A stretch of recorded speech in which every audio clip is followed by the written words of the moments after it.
नमस्कार दोस्तों, आप सभी का एक बार फिर से आपके अपने एजुकेशनल न्यूज़ चैनल ईडी ट्यूबर शंडी पर स्वागत है। दोस्तों, आगामी असिस्टेंट प्रोफेसर वैकेंसी 2022 एक बार फिर से चर्चा का विषय बन गई है। जब से राजस्थान पत्रिका न्यूज़पेपर की एक कटिंग वायरल हुई है, जिसे कि आप स्क्रीन पर देख सकते हैं। यह न्यूज़ असिस्टेंट प्रोफेसर की तैयारी करने वालों के लिए चिंता का विषय बनी हुई है। दोस्तों, जैसा कि आप स्क्रीन पर देख सकते हैं कि सरकार लागू करने जा रही है यूजीसी अधिनियम 2018। 36 साल बाद सहायक आचार्य भर्ती के बदलेंगे नियम, बिना परीक्षा होगी भर्ती। दोस्तों, इस न्यूज में दे रखा है कि राज्य में 36 साल बाद सहायक आचार्य भर्ती के नियम बदलने जा रहे हैं। 2000 पदों पर होने वाली सहायक आचार्य की नई भर्ती यूजीसी 2018 अधिनियम से होगी। दोस्तों, मैं आपको बता दूं कि इस न्यूज़ में पदों की संख्या 2000 बताई गई है, जबकि मुख्यमंत्री साहब ने घोषणा की थी तब पदों की संख्या 1000 बताई गई थी। उसके बाद में पदों की संख्या के संबंधित कोई भी सूचना नहीं आई थी। तो पता नहीं आगामी असिस्टेंट प्रोफेसर वैकेंसी 2000 पदों पर होगी या 1000 पदों पर। जहाँ तक संभावना है तो आगामी असिस्टेंट प्रोफेसर वैकेंसी 2022 केवल 1000 पदों पर ही की जाएगी। दोस्तों, इसमें आगे लिख रखा है कि क्रियान्विति के लिए उच्च शिक्षा विभाग ने 6 सदस्यीय कमेटी बनाई है। यह कमेटी यूजीसी 2018 अधिनियम के अनुसार विभिन्न पाठ्यक्रमों की समकक्षता निर्धारित करेगी। नए नियम के तहत होने वाली भर्ती बिना परीक्षा के हो सकती है, क्योंकि जिन राज्यों में यह अधिनियम लागू किया गया है वहाँ बिना परीक्षा ही भर्ती की जा रही है। दोस्तों, मैं आपको बता दूं कि इस नियम के तहत अभी तक दिल्ली यूनिवर्सिटी के कुछ कॉलेजों में भर्तियाँ संपन्न की गई हैं। उसके अलावा शायद किसी अन्य राज्य में अभी तक इस नियम के तहत भर्ती का आयोजन नहीं हुआ है। दोस्तों, अभी कुछ ही दिन पहले यूपी में असिस्टेंट प्रोफेसर की भर्ती आई थी, जिसके फॉर्म की अंतिम तिथि लगभग 5-7 दिन पहले ही थी। उसका आयोजन 1986 वाले नियम के तहत किया जा रहा है।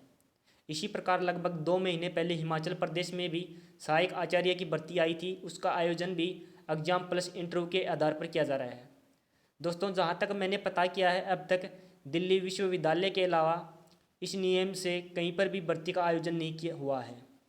यदि कहीं पर हुआ है तो आप कमेंट में ज़रूर बताएं। दोस्तों, इस न्यूज़ में ये लिख रखा है कि नए नियम के तहत होने वाली भर्ती बिना परीक्षा के हो सकती है। यहाँ पर लिख रखा है हो सकती है, यानी कि संभावना है।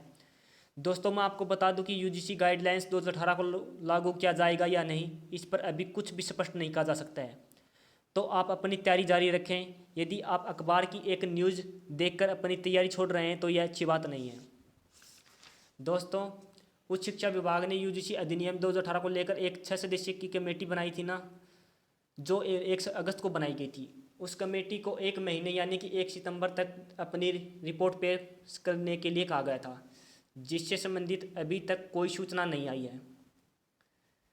दोस्तों, उच्च शिक्षा विभाग ने के प्रेस नोट, जिसमें उन्होंने दुद्दू के विधायक को रिप्लाई किया गया था, उसके बारे में हमने वीडियो पहले देख लिया था।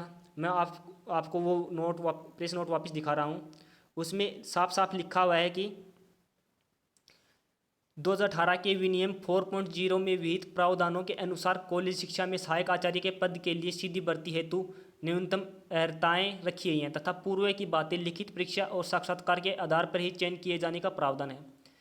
दोस्तों, इसमें साफ साफ लिख रखा है कि जो यूजीसी नियम 2018 वाला है, उसमें भी पूर्व की बातें लिखित परीक्षा और साक्षात्कार के आधार पर ही चयन किए जाने का प्रावधान है।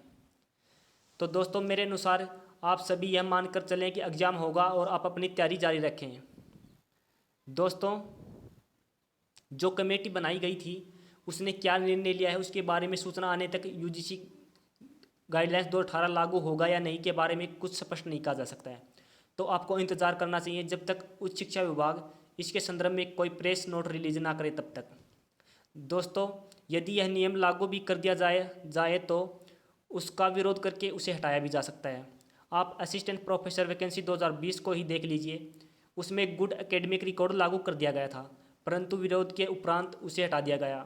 इस नियम में तो पूरी भर्ती प्रक्रिया को ही बदलाव किया जा रहा है, तो इसे विरोध करके हटाया जा सकता है। अंत में मैं यही कहूँगा कि आप ये मानकर तैयारी करें कि एग्जाम होगा और भर्ती का आयोजन पूर्व की बात ही होगा। धन्यवाद।